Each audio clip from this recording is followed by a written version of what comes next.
Mga kabiyahero, pupunta tayo ngayon sa Hagna, kasama ko ang aking pamangkin na si Ryan. Baka sakaling mayroong tayong mahanap o mabili na maaring magiging pasalubong pagbalik natin ng Manila bukas. Kung may pambili pa tayo ng pasalubong. Kaya ano man ang mayroon nito, kung makabili man tayo, samahan nyo na lang kami mga idol.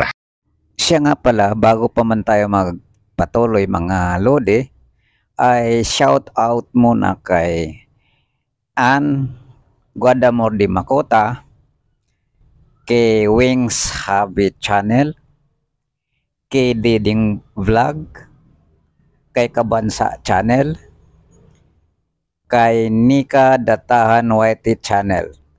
Let's go!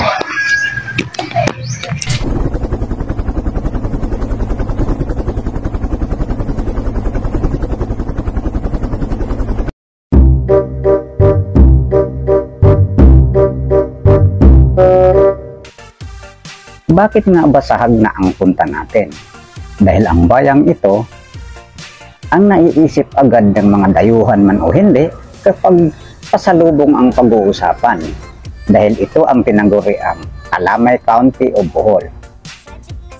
At ito ring Kalamay na ito ay ang delicacy signature ng probinsya ng Bohol. Kaya ano nga ba ang Kalamay? Ang Kalamay ay gawa sa well-milled glutinous rice na hinaluan ng gata, ng niyog at ng asukal.